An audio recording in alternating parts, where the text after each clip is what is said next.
Greetings, everyone. This is Rock and Roll Spot Adventure with our recap of last month's King in Black tie-ins. Actually,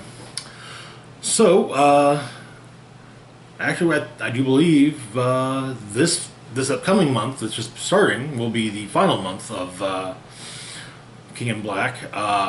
So yeah, just one more of these to go. Anywho, so yeah, as we've done, ooh, damn. As we've done previously, we will be going through in the as best chronological order as we can come up with, which means, generally speaking, we're going to be starting off. Which means we'll be starting off with King in Black Namor number 4.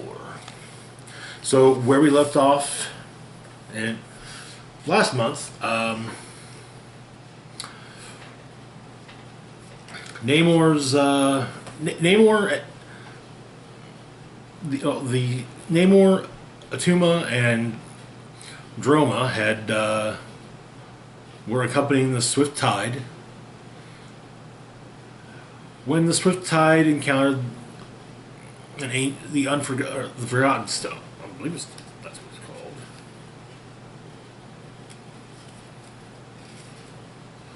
Or the Unforgotten Stone. A source of ancient eldritch magic, and it thoroughly corrupted the Swift Tide, and it did have something of a corrupting influence on young Namor, Atuma, and Droma. It also linked them to the Swift Tide, who are now calling themselves the Black Tide. The Black Tide made their basically cut a swath back towards Atlantis, slaughtering all in their way, including Atuma's tribe, which included his father.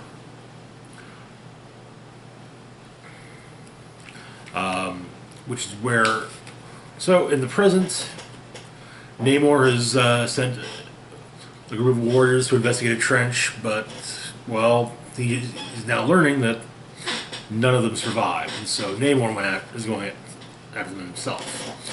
Back in the past, we pick up with Atuma not handling the death of his family well and putting the blame squarely on Atlantis. He basically says, "Hey, look, I'll help you take on the Black Tide, but yeah, no, we're not allies." Turns out that one of his people is still alive, and informs Droma of a ritual that can be performed to find and stop the Black Tide. And so Namor, Droma, and Atuma head back towards Atlantis. However, we cut to the Black Tide arriving in the capital city. They're met by Atlantean warriors, but the Black Tide have their own force, a force of the dead, which overwhelms the Atlanteans, the living Atlanteans. However, Namor and his companions arrive and manage to halt the attack and at least save some lives. But the ritual doesn't seem to work. The trio then speak with the Emperor of Atlantis, Thakor.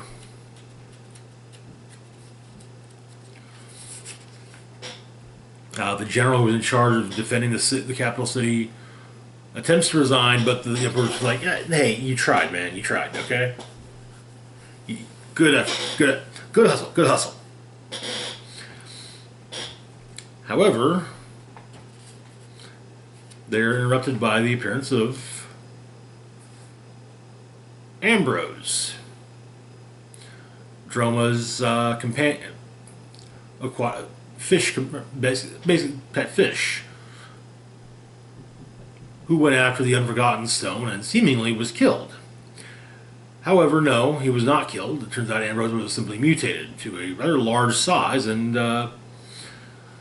well, he found the Unforgotten Stone and brought it to Droma. which is where the issue ends.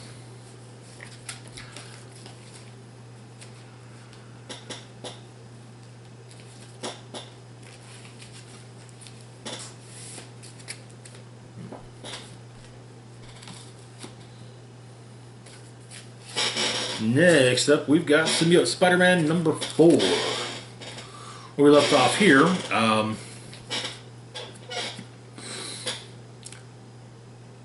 Spider-Man, Rocket Raccoon, Black Knight, Captain Marvel, Monica Rambeau, to clarify which one, and Kang, definitely an unlikely group, that's for sure.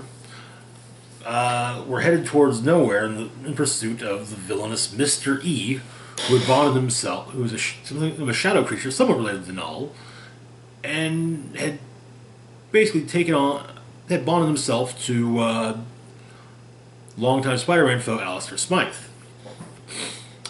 But Mr. E had managed to steal the ebony blade from Black Knight and was taking it to a blacksmith on Nowhere to have it destroyed. That blacksmith turned out to be none other than a rock troll named Alicia, whose brother is in fact Ulik, longtime Thor foe, who in fact shows up and tries to kill his sister. Well, kill his sister and take the sword. So the issue begins with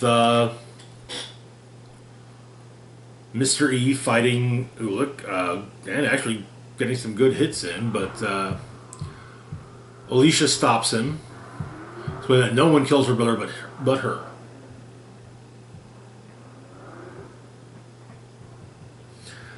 And that is around... Mr. E is stopped, though, by Nowhere through security, Cosmo, Russian psychic dog.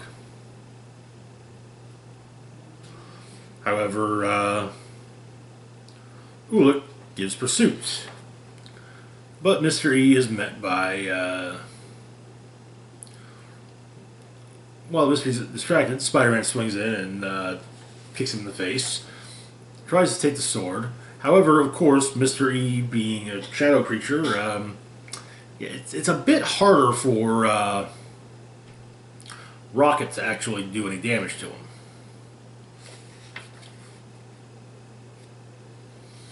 But a combined assault from Captain Marvel and Spider-Man manages to subdue Mr. E.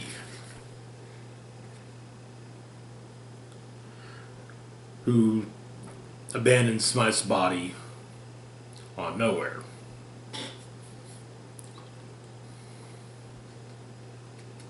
Or rather, who is separated from Smythe and sent to the Collector's showroom. Ulik then shows back up to fight Alicia, to kill Alicia. As they're fighting, however, our heroes arrive. Spider-Man charges in, punching Ulik, which really doesn't do much. Once again, Cosmo knocks him out.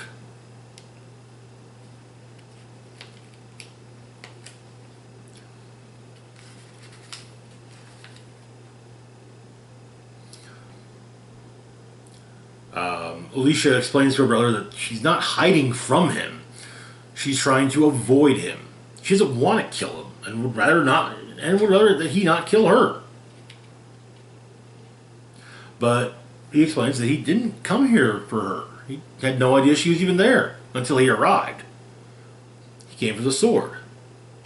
So she asked why, and actually, Spidey's kind of curious that himself. Ulik was sent, however,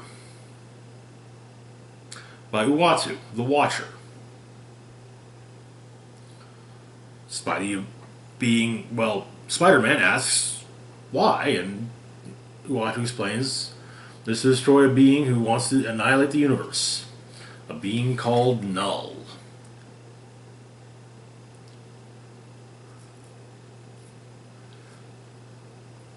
Smythe then wakes up in a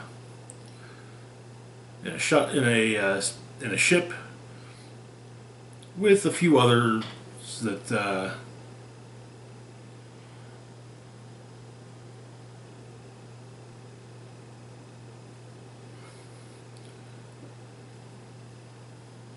who have been possessed by Mr. E, who are quite angry with Alistair. But, in fact, they really wish to harm him. However, Cosmo is stopping them, for now. And that is where the issue ends.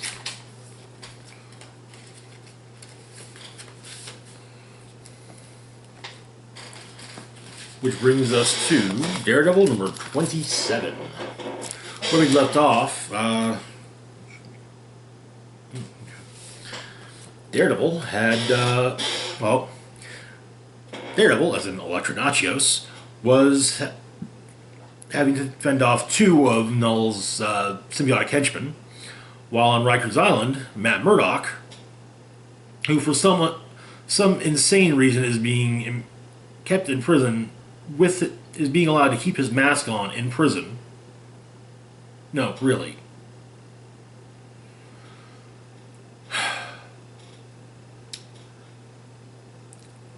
Is having to deal with has actually been taken, has seemingly made an agreement with Null and become one of his henchmen.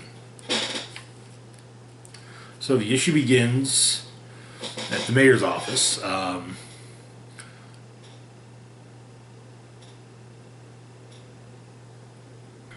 Mayor Fisk is actually somewhat worried about his chief of security, Mary Walker, aka Typhoid Mary, who has become one of Null's henchmen and is in fact one of the ones fighting Electronachios.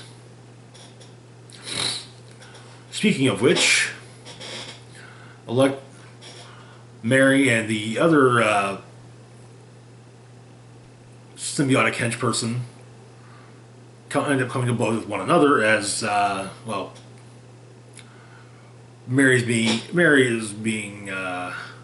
Mary wants to kill Daredevil herself. In Riker's, Matt managing to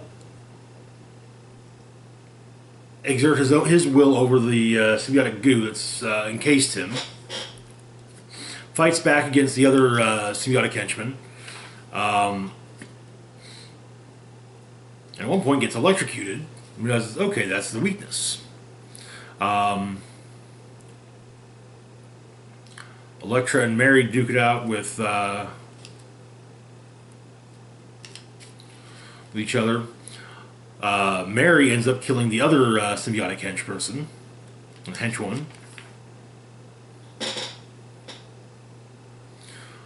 While Matt further exerts his will over the symbiotic goo, electrocutes the other guards, the guards who have been possessed, so that basically to get the goo off them. Then seemingly makes his escape. The mayor, in his safe room, actually opts to leave said safe room as he has things to take care of, and explaining that the people need to see him taking charge of the situation.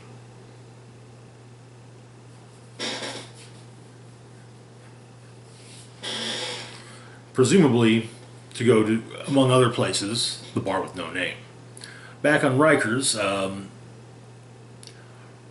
Matt Murdock approaches the electric chair, straps himself in, gets it all set up, tries to use the stretch the goo out to flip the handle, but Null is beginning to reexert control over it.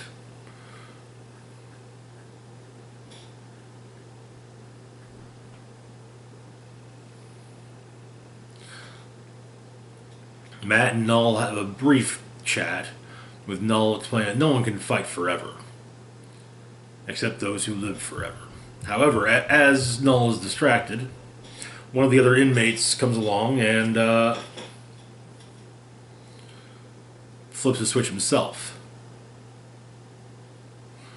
managing to destroy the goo and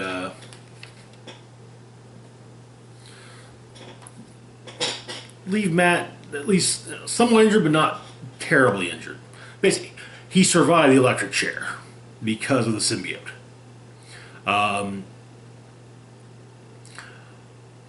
Mary and Elektra's fight seemingly takes a turn as Mary declares victory as she stands over what appears to be Elektra's dead body before going off to join Null and the rest of his forces. Basically, kind of a, hey, apparently Mary and Null made a deal. Mary saying, yeah, I'll be one of your henchmen, but I get to kill Daredevil first with your symbiote stuff. And Null's like, yeah, sure, why not? However, turns out that Elektra is capable of slowing down her heartbeat, and basically, because Elektra realized there was no point in fighting Mary because of whatever was happening in the war, and she's just one soldier. So, having put that forth, much towards one soldier it's a little, yeah, it's not the best idea in the world. And so Elektra takes her youthful charge, the daughter of the other symbiotic henchperson, or henchwoman, and they head out. That is where the issue ends. And that also ends Daredevil's involvement in King in Black. Which brings us to our next tie-in. Fantastic Four, number 29. Basically, this covers... This kind of goes into a bit more detail with what the FF were up to during the first few issues of King in Black.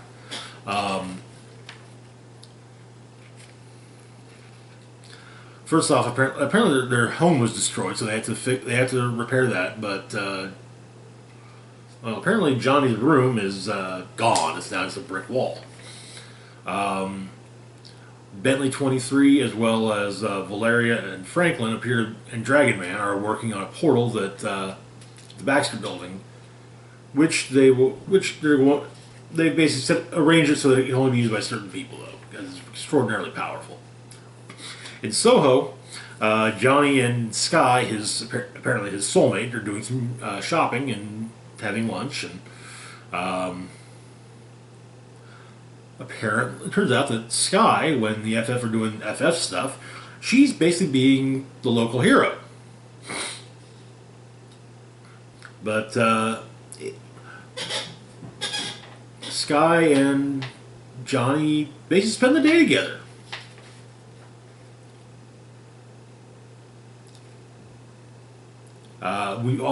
As someone not reading Fantastic Four regularly, it turns out Sky can also communicate with flying creatures, and it turns out they're being followed by Johnny's sister Sue. They get into an argument when Null arrives, though. So,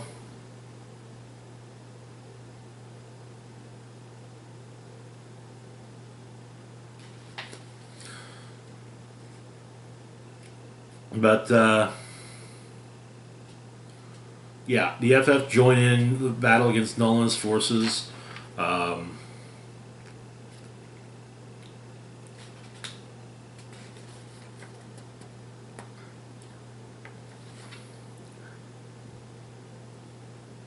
Johnny causes a big enough distraction to the symbiotes for Spider-Man to escape with Eddie Brock's gravely injured body.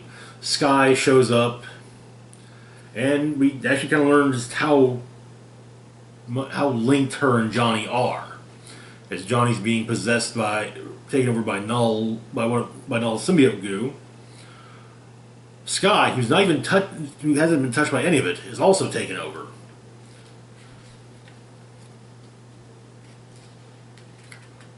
And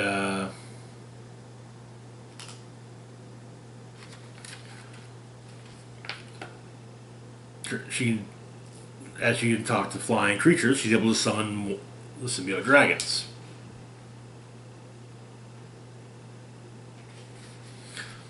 So Sue goes invisible and escapes. Back at Fort Yancey Street, they manage to make contact with Ben Grimm, who states he'll be on his way over. He's also been taken over by the symbiote goo, so yeah. And that's where the issue ends. And we get a few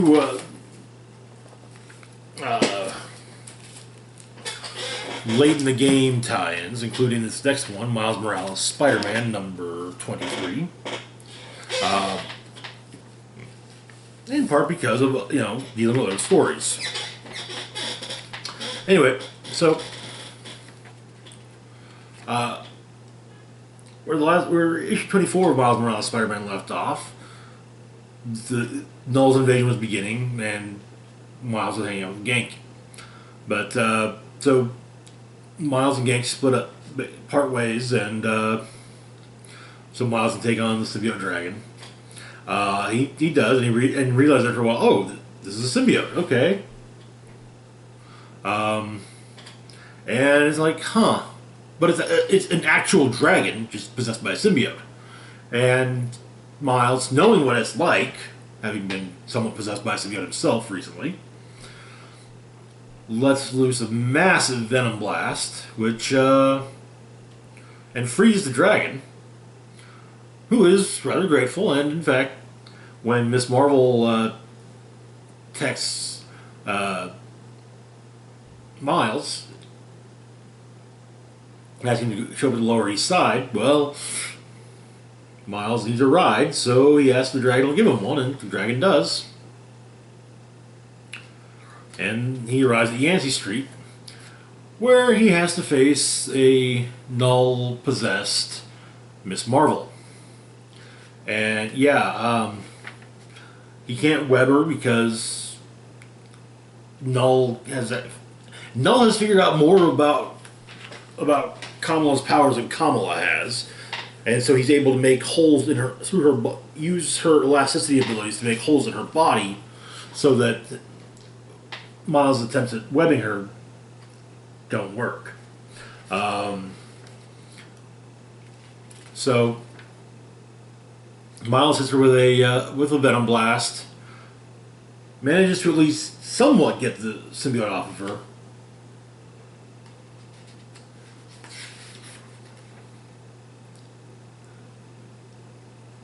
And she comes to enough to realize see what's going on, and basically tells Miles to get it off of her, and he basically just gives her a massive venom blast, which frees her, but it knocks him out.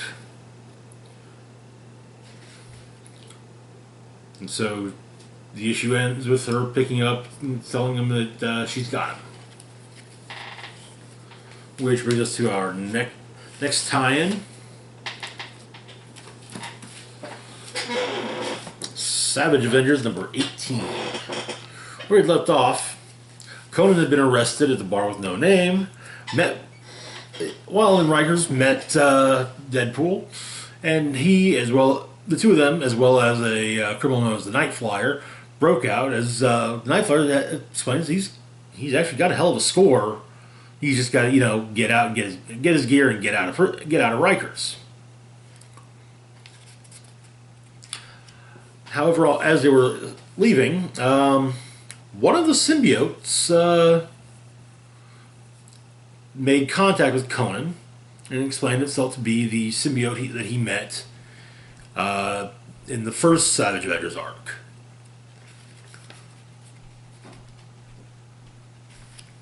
Well, okay. Oh, it's actually been within Conan for a while, but it has awakened and promised him the power to finally defeat Kulan Gath. So, the symbiote within Conan explains what's going on. He fell to Earth. He was kept by a merchant who would basically kept him in a jar and like, hey, look at this. Like, oh, look at this. It's a djinn. I swear it's a djinn. people would come to look at the gin and be like, "Oh no, the gin's not for sale, but I have all this other stuff for sale." Until the Sorcerer Supreme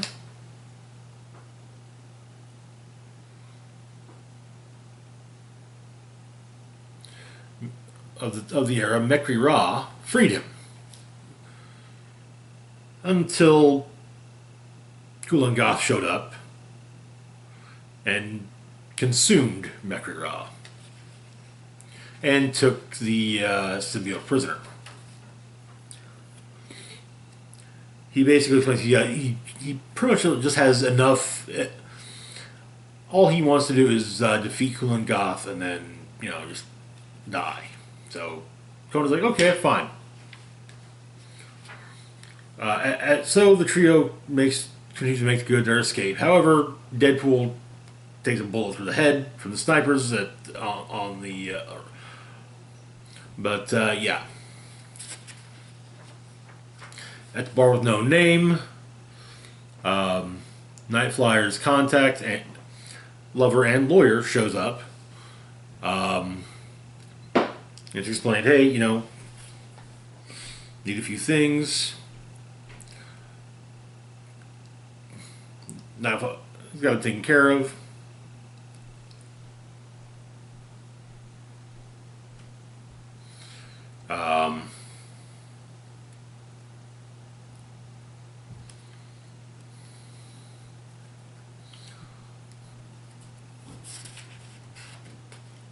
Conan basically says that if dude gets a cut, it's coming out of Night Flyer's cut. But, like that. And,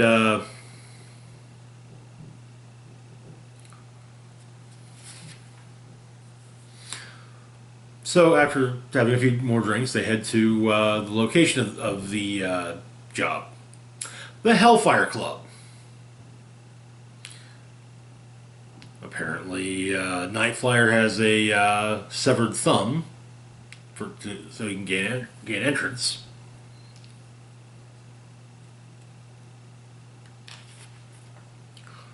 Deadpool does kind of reservations as one, Hellfire Club are mutants, so therefore, he's friends with mutants, so.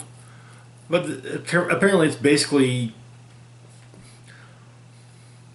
The money being kept at the Hellfire Club is basically the Krakoa's rainy day money. And there's a lot of rainy day money. And it's all being kept right by a Krakoan gate. And so, Callisto, Iceman, and Bishop come through the gate. Deadpool tries to banter his way out of it before Callisto slits his throat. Conan throws Deadpool's body at Bishop. Iceman puts everyone on ice. But, Nightflyer's got some tricks up his sleeve. Deadpool knocks Bishop back through the gate and gets stabbed in the head by Callisto for his troubles before Conan pops Callisto one. And Iceman tries to put Conan on ice, and Conan's just like, okay, I grew up in the snow and ice. This is no big deal. This feels like home. And he mistakes Iceman for being a descendant of the frost giant Ymir. And the symbiote turns itself into a warhammer, which Conan then uses to, shatter Iceman. Which is where the issue ends. Which brings us to our next tie-in book. Sword, number 3. Where we left off, Sword director Abigail Brand was enacting Protocol V, which necessitates Mentallo utilizing a tank to an APC of sorts. You could call it a think tank. I know. I'll see myself out. To get to rescue to get as many people off planet as possible. However, while various some of the sword staff members, as well as foreign dignitary Pybok the Power Scroll, are helping to defend Krakoa against Null's invasion. Well,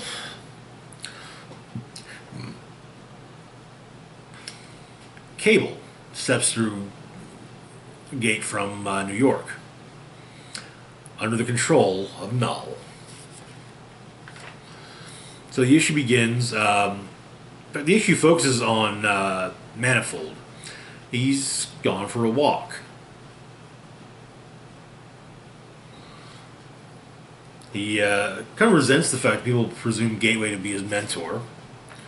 But he walks, basically, he takes a walk, goes on a walk through everywhere before ending up home in Katajuta. He talks to some of the locals, who also are just like, okay, sure, maybe Gateway's not your mentor, but he is your elder.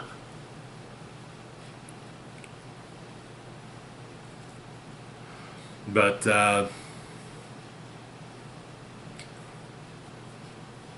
we get Manifold's thoughts on certain things, and this was something that it took some convincing. It seems like it took some convincing, as he was not too pleased with how his last reign of superheroics went when he was a member of the Avengers. Apparently, he was forced to kill. He was made to kill people, but.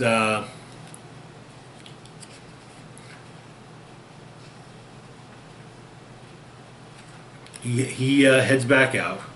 Then we get a write-up on the Snark War, as well as who's most likely to win the Snark War. First off, the Snark War is a colloquial term for Zinrik's War of Succession. The Snark War was begun in Guardians of the Galaxy when when Emperor Stoat of the Zinrik's Empire was assassinated. So it turns out that, first off, you have Kuga of the Boa clan, who is the eldest of the current heirs, a radical modernist, currently in retreat after a catastrophic defeat at the Ortua system. Wezel of the Cheetah clan, a traditionalist, currently in besiege at the edge of Utopian Kree space and attempting negotiation with Supremo for safe passage. Condor of Gaia clan and Liga of Gylar clan, youngest of the current heirs, moderate reformists, currently in an agreed alliance until only they remain, whereupon the war will shift to a process of single combat. And finally, we have Jaguar of the Boa clan, a radical traditionalist. No fixed power base, has a guerrilla fleet, current favorite to succeed Stoat on Zinrik's throne. And just the person that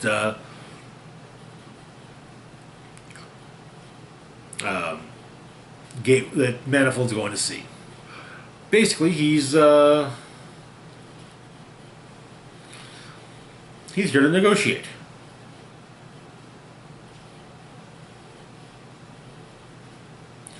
But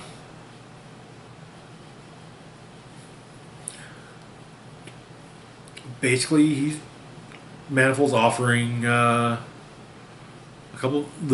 powers of a couple of mutants, Burner and Lifter. Burner has pyrokinesis, Lifter has gravikinesis, as well as increased strength and durability.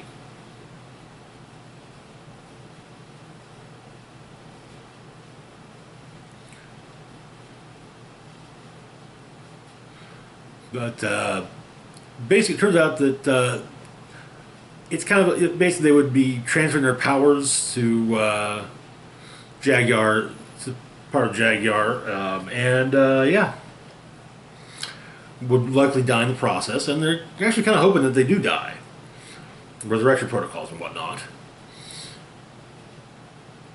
But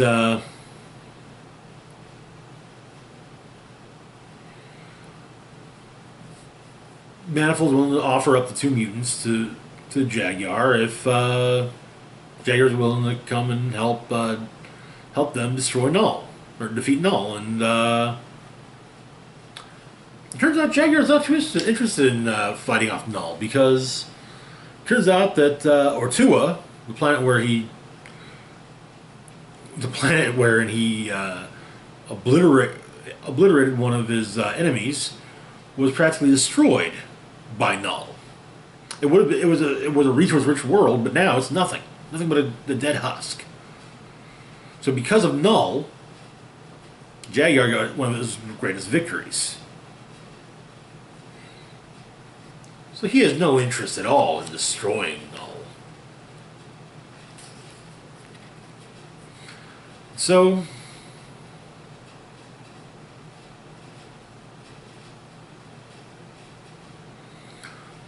and in fact, Jaguar just says, hey, if Null destroys everything, well, if he tears the stars apart, I'll build new stars from the wreckage. So Manifold leaves, and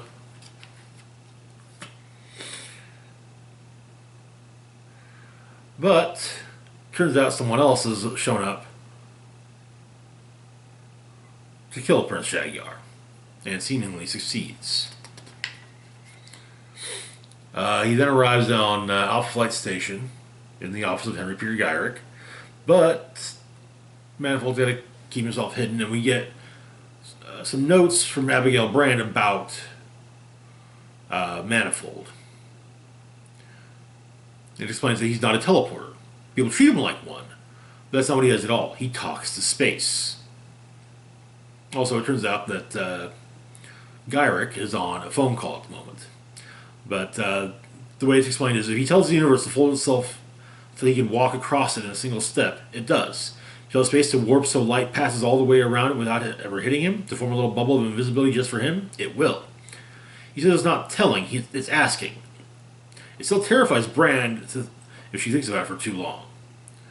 All that aside, though, he's a really nice guy. So, Manifold's listening in on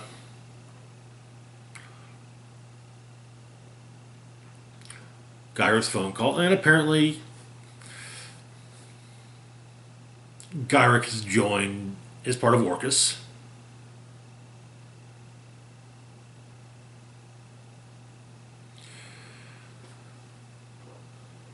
And yeah, they do have a plan.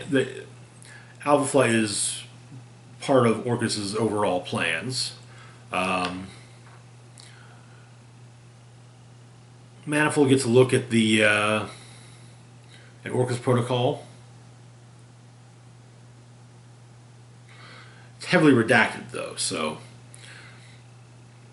all he sees is that Henry Peter Gyrick is in charge of infrastructure and influence. Presumably speaking, Dr. Leah Gregor is in charge of research and development. It's for operations and offense. At this point, not really sure. So, after reading through the file that Gyrick was supposed to print out, Manifold returns to the Peak.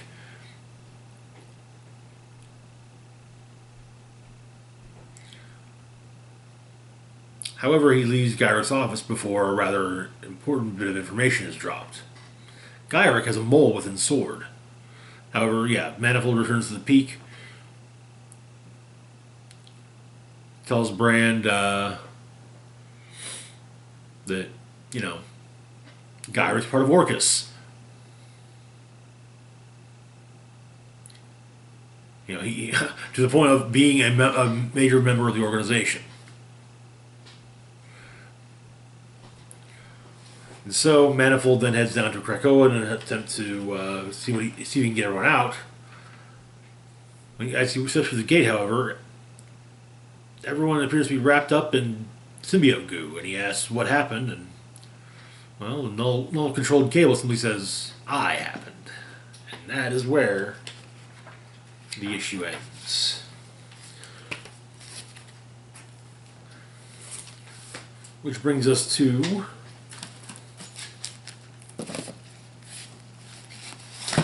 Venom number 33. Where we left off, Eddie Brock was dead.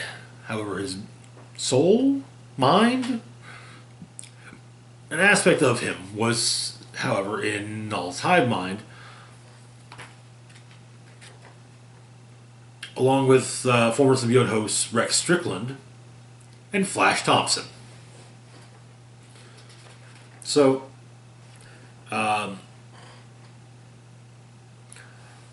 Spidey, at 40 Yankee Street, Spider-Man is trying to basically get is trying to basically help Dylan through what's going on, and also, you know, with the fact that Dylan kind of is their only hope against Null.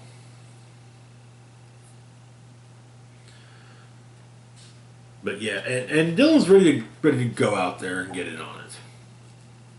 So Eddie, Flash, and Rex go up against the Hive Mind, while Dylan takes on Null and his forces head to head, freeing, among others, Captain America.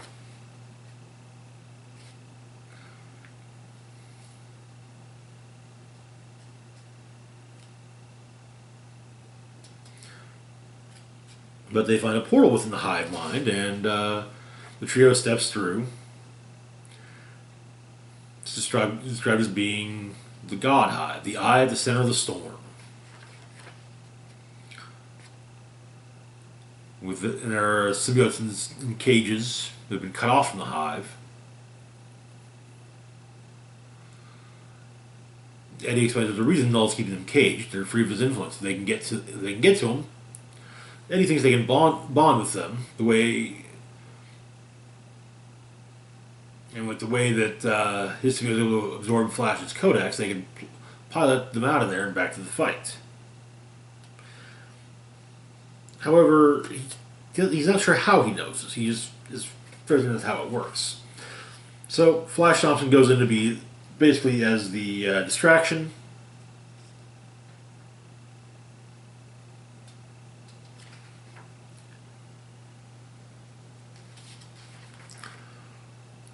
Causing quite a bit of damage to Null in the outside world.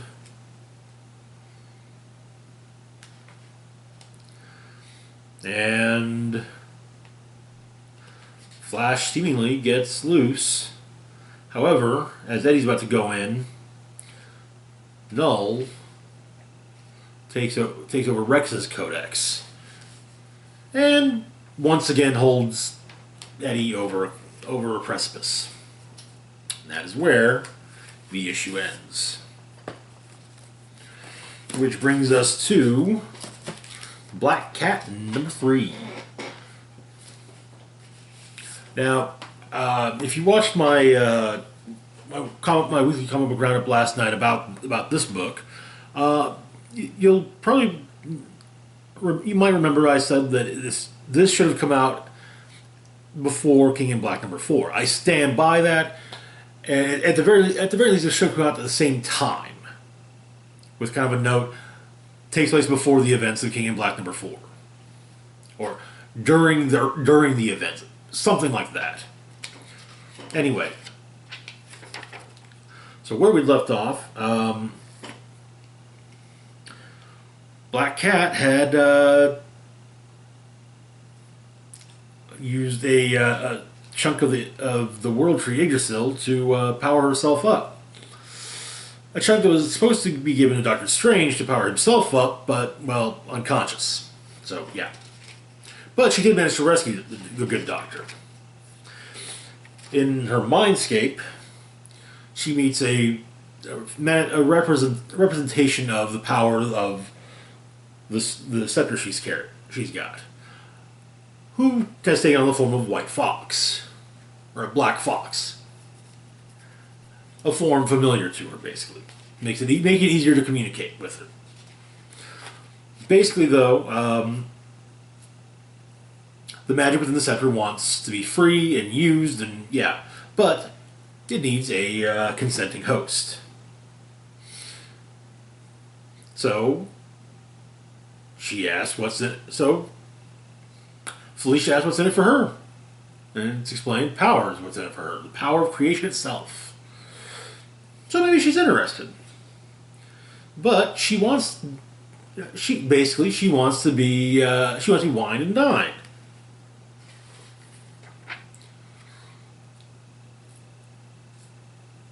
And so she, she's got expensive taste, so give her a taste. So, not Black Fox asks what she suggests, and she says that her crew is sitting ducks out there, and that's on her. The dragons are coming to pick them off, and she wants to punish the dragons. So,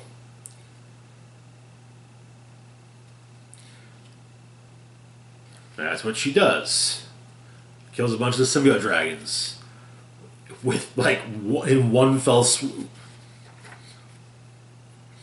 We see shows some flashbacks. Time she's felt vulnerable. Time she's been hurt.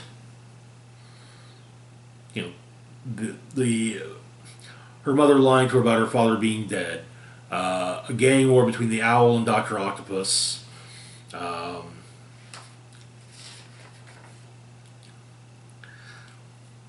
Her attempts to be more than she was. Going to the Kingpin. Getting injured, getting messed up by Venom. And so, she's offered, total... But she gets the feeling that this representative of the power is within the scepter is trying to, basically kind of say, yeah, see, you've been weak. We can make you strong. And so, but she's just like, her resolve is just straight. It's like, it's like, you can't break me down. So then she's first, she's showing what she would get. The total annihilation of her enemies, which she likes this. And what do you get for the girl who wants everything? Why, you get her everything. Wealth of nations, baubles of cosmic import, the mightiest heroes and villains kneeling at her feet. And of course, her father brought back to her. Her mother no longer a widow. And so, the power of the scepter continues to, it's like, but, is that all we can give? Death to the enemies? Treasures of the universe? Surely not. We can do more than that. Love. Every heart she's broken. Healed. Every lover who left her. Returned to her side. And that is what pushes Cat over the edge.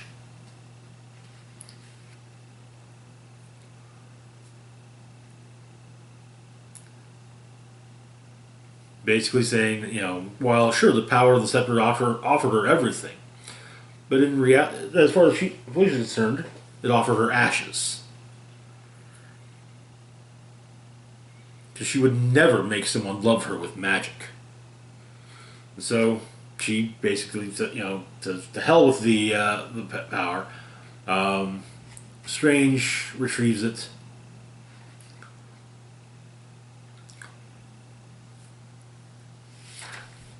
It admits to being impressed as she thought that Felicia was going to kill them all.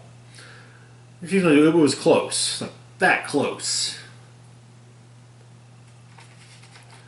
But she has Strange send her crew home, and the two of them get ready to do the final battle. Because, it's a big crossover event, so you gotta have the big final battle between all the heroes and the big bad. Which brings us to our next book, King in Black, number 4. Now, with a lot of these, we're also kind of going by, if it's not really clear as to when within the story where it's being done just after King in Black. So, yeah, that's where the next few come in. Also because they're miniseries and one-shots, so, Anywho, so Dylan is within the Hive Mind. Null is basically trying to get him to join with him, claiming to be just as much Dylan's father as Eddie. Dylan uses power on him and, oh, hurts him bad. Managing to free up Cyclops, Human Torch, Thor, and Invisible Woman. Continuing on, and yeah. Then Strange uses the Yggdrasil Scepter. And then Cyclops, Invisible Woman, Torch, Doctor Strange, and Thor are telepathically contacted.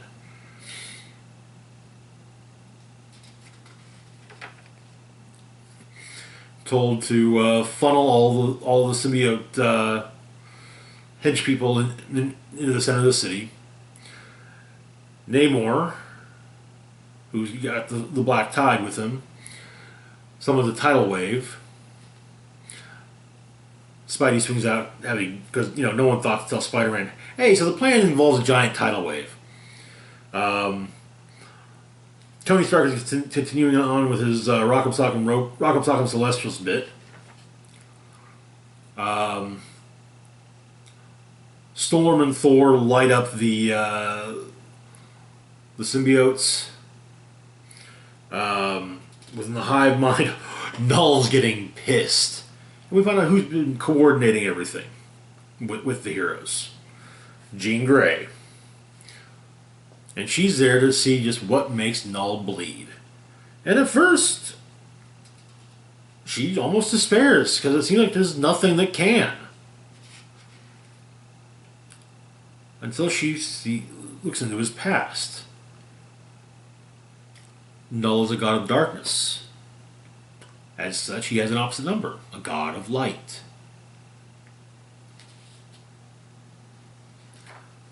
The Enigma Force, which is trying to get into get to Earth, but the symbiote shell around the planet is blocking it.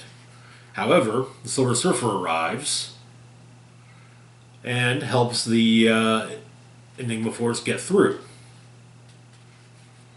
However, the Enigma Force is not there for the Surfer, and so Surfer sends it on his way to find his warrior. And the Enigma Force finds said warrior at 4 Yancey Street, hooked up to all manner of healthcare machines. The champion in question is none other than Eddie Brock, and that is where the issue ends. Next up, we've got Gwenom vs. Carnage number 2. Where we left off, Mary Jane from Earth 65 had been, after having been kidnapped by after Mary Jane of Earth 65, who was living on Earth 65, was kidnapped by the Jackal of Earth 616, who had followed Ghost Spider to Earth 65. He was basically, he did an experiment. He had some residue of Ghost Spider's costume and exposed that to Mary Jane. There was an unanticipated reaction, and suddenly, in the middle of Null's invasion, Mary Jane pops out of Ghost Spider's costume and promptly basically turns into Carnage, and is even named such by Null. So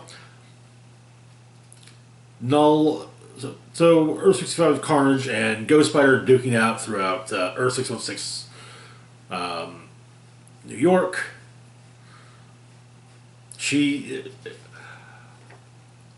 Mary Jane is adapting to what the possibilities of the symbiote quite well, but it is explained that because it's a different type of symbiote than on Earth 616, so you kind of have to be careful about wearing one, especially if you're a normal human. It could potentially kill you. Gwen's able to survive because of her powers. And Gwen ends up in the Hive Mind. talks a bit with Null. Basically tells Null exactly where to stick it. And also, but Null does show her all the times that she's, basically all the things she's done that pissed off Mary Jane.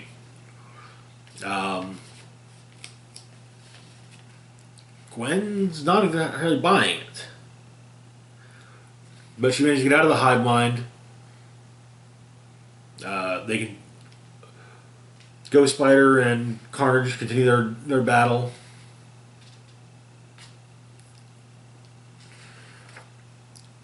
And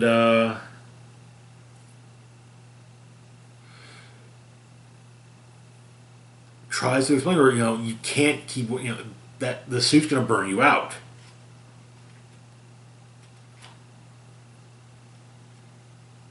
And it's going to kill her. So, Carnage decides to hell with Ghost Spider. She's got places to be, houses to rock, and people to kill. And so, Ghost Spider chases after her. And that is where the issue ends. Which brings us to Planet of the Symbiotes. Number 2. Planet of the Symbiotes being an anthology title wherein all of the... basically you have 2 to 3 self-contained stories. So they don't continue on, no continuations into the next issue. So yeah, the first story focusing on American Kaiju, another attempt at a super soldier, but yeah, basically Godzilla fighting off symbiote dragons, but the man inside is starting to wonder, it goes over his origin, but he's starting to wonder, who is he? Just as much of a monster as the creatures he fights, with all the destruction he leaves in his wake. After all, and after he seemingly succeeds in his mission, however, he gets basically he gets his kaiju form turned off, and yeah. Elsewhere, we've got a story focusing on Prowler as the invasion begins. The original Prowler, Hobie Brown, fighting off him and his girlfriend are fighting off, are having to deal with the symbiote invasion, and he's just literally sworn off the Prowler costume, but he's got a nanotech costume thing, and yeah. He uses a bunch of jailbroken cell phones as sonic grenades against the symbiote invasion. Goes back home and puts on the Hornet armor and goes off to fight the symbiotes and hopefully hook up with Spidey. So I hope that I actually kind of hope that maybe Prowler at least gets drawn into one of the panels of a panel or two in the final issue of King in Black. Next up, we've got Return of the Valkyries numbers 2 and 3. Damn it. So, while trying to escort the soul of the Sentry to the afterlife, well, yeah, Jane Foster's Valkyrie encountered, it kind of got dragged into other world of Null's creation, which included a headless celestial that had formed into basically a giant city of the dead. Also, you might be wondering what happened to the head of the celestial. Well, it's actually now a place called Nowhere. Yeah. But it's also the first thing that Null ever killed with All Black the Necrosword. So, issue 2 begins. Danny Moonstar is fighting off the invasion in New York. In Valhalla, an unnamed Valkyrie who was trapped within the Headless Celestial but managed to break free, as well as Jane Foster and Brunhilde are discussing strategy and what to do. This is also where we learn that the head of the Headless Celestial is nowhere. Also, the Headless Celestial's corpse is linked to All Black, the Necrosword. But they need weaponry, so the unnamed Valkyrie is sent to retrieve her axe, Yarnborn.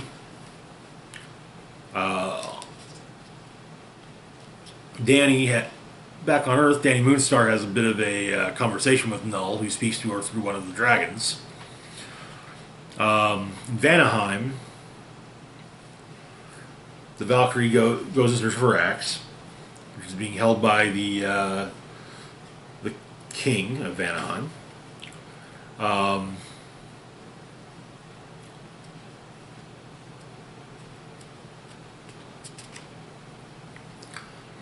But back on Earth, Danny tries to kill the dragon, but yeah, doesn't really seem to work. Valkyrie fights off, gets ready to fight off the forces of the King of Vanaheim. Brightwind arrives with Jane Foster and Hildegard. And the three of them get ready to take on a symbiote dragon as issue 2 ends. In issue 3,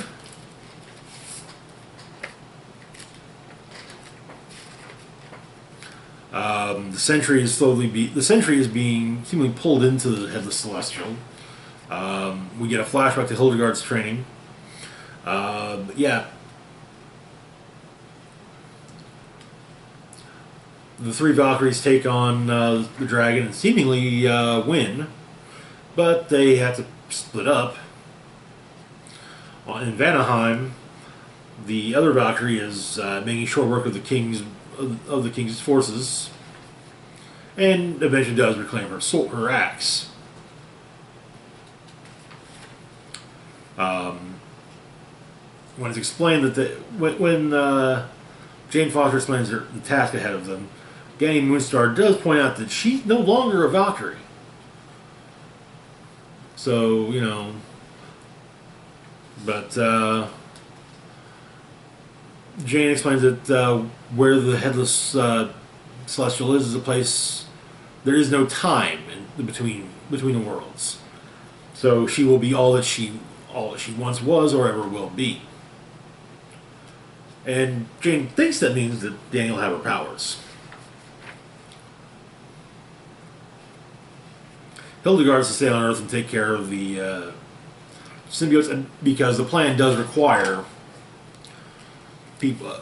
Basically, it's a multi-part plan involving multiple realms. Brunhilde goes to visit Avenir, who weaves realities that will never be, and they talk about various things.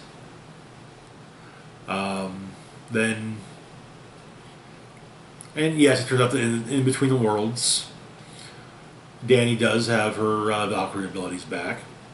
But Avenir's needle pierces reality.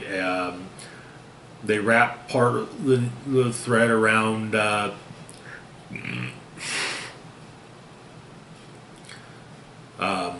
Jane Foster's all-weapon, and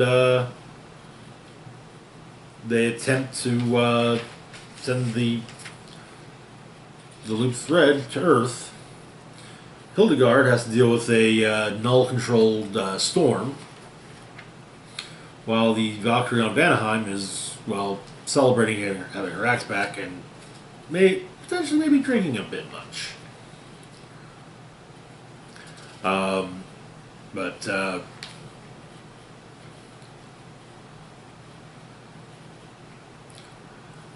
The thread-wrapped sword is caught by Hildegard, who then tries to wrap it or throw it at All Black and remove it from Null, but she fails. And as she fails, she's taken over by the symbiote goo. Which brings us to yet another book that involves the Sentry, sort of. King of Black Thunderbolts, number 2. Where we left off, our merry band of Thunderbolts, recruited by Mayor Wilson Fisk, arrived at Ravencroft Asylum Ravenloft Asylum, or the Ravencroft. I think it is Ravencroft. As someone there's someone there that Mayor Fisk believes can help with the alien invasion. That person being Norman Osborn. Which, to be fair, Osborn did stop the Skrull invasion, so you know. Anyway,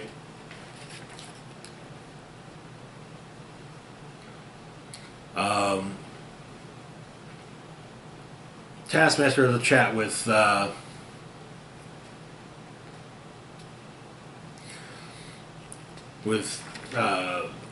Kingpin, or with Mayor Fisk.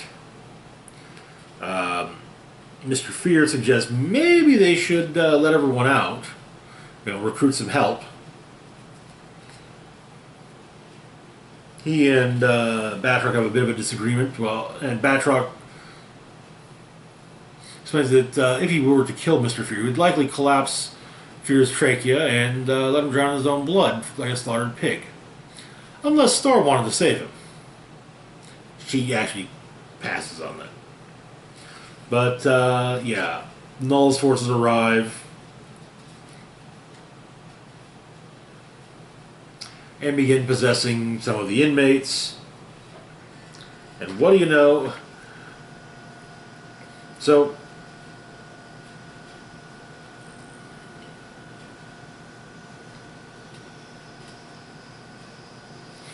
they fight off the symbiotes. And they do opt to, at Sar's suggestion, rescue as many of the inmates as possible.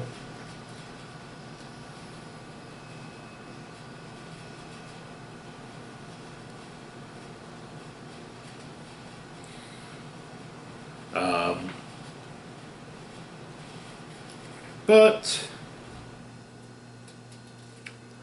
we find out just what the plan is. After Star has to fly the bus that our heroes, as well as the inmates they've rescued, over a destroyed bridge.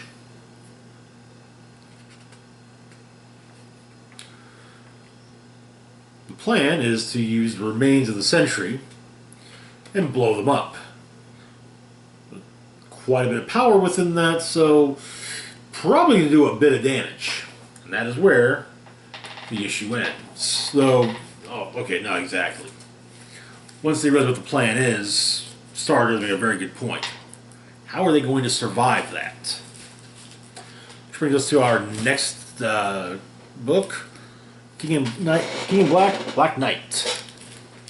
Get our one-shots now. So, Black Knight is fighting one of the symbiote dragons in the beginnings of the invasion.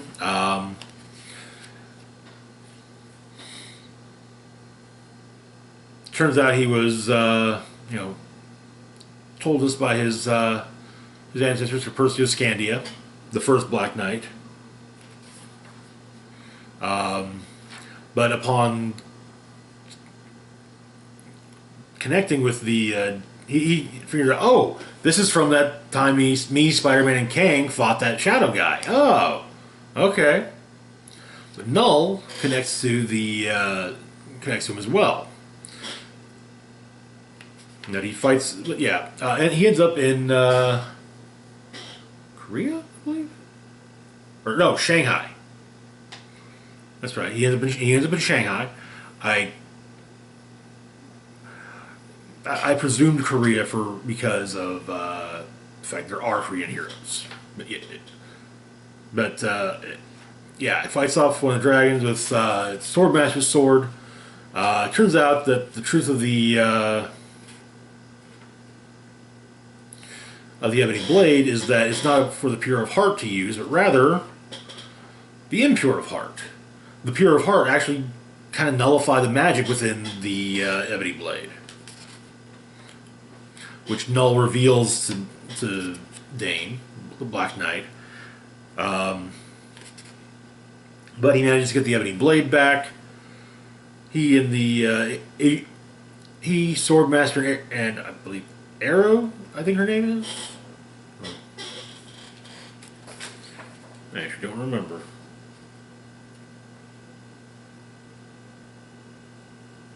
Yeah, Arrow. Arrow as Aero.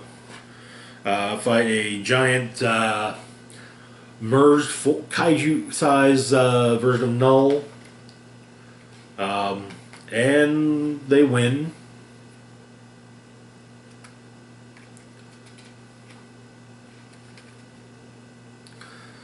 And when all is said and done, they're headed to New York to join in the final battle. Which is where the one-shot ends. Supposedly, this is going to be leading into a mini-series for Black Knight, which we actually will be covering on this. Next, we got King in Black, Black Panther. The wars reach Wakanda. Black Panther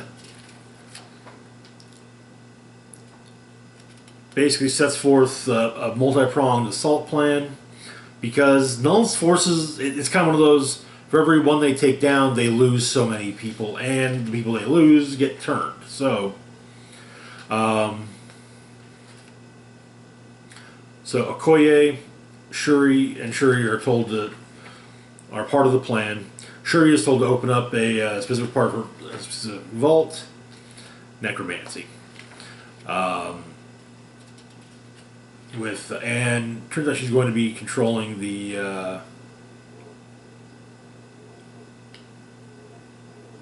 alchemy, not necromancy. But yeah. Meanwhile, Black Panther is utilizing the sonic weapon of Ulysses' Claw, and Shuri is the magic Shuri is using basically spreads her out throughout the kingdom's forces. However, as more of them get taken by Null, she gets closer and closer to Null. And then the Hand of Bast is deployed, controlled by Okoye. And that takes down one of their dragons. They manage to free Shuri. And yeah.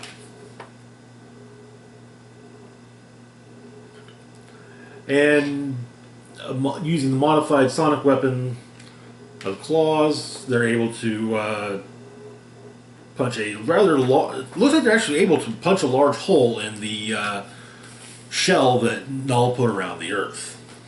Which brings us to our final tie-in of the month, King in Black Marauders.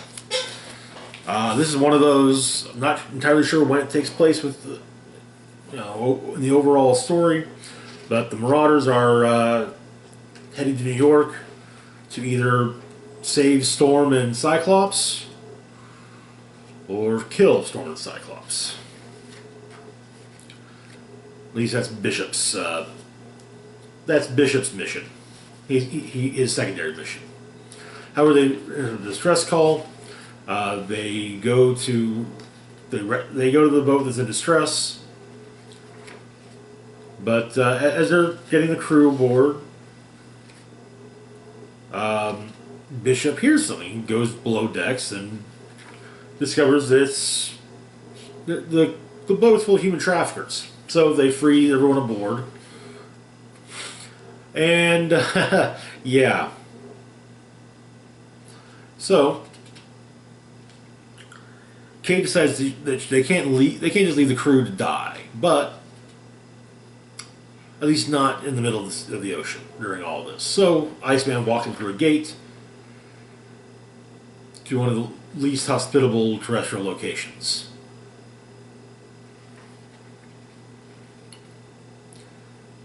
South Africa's Namib Desert. They ask if they have some water, and so Iceman leaves some ice cubes, and so somebody tells them to take as much as they can carry. Those being trafficked are taken to, not to Krakoa, but rather to a backup island of Krakoa's, basically given a place to stay.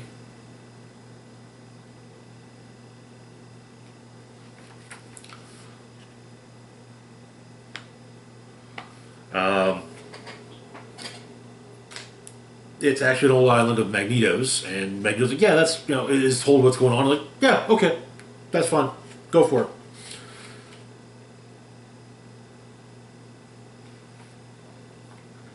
But turns out Beast is the one who kind of passed along Bishop's secondary mission.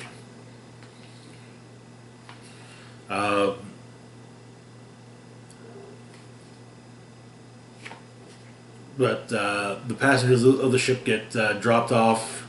They've got they're each given basically a shelter plant to plant, which grows immediately. And then later, Magneto comes to visit, talking with Naoka, one of those who's being trafficked, and they talk about and overall, Magneto is just like, in the coming days, many stories will be written of Krakoa's might. However, the story that Naoka can tell is the story of Krakoa's mercy. And that is where the issue ends. And that's going to be it for this month's King in Black tie-ins. As always, feel free to like, share, and subscribe. Sorry about how long this got. Anyways, links to my Facebook, Twitter page, or on PayPal can be found in the description box down below. This is Rock and Roll Spock signing off, saying live long and rock hard.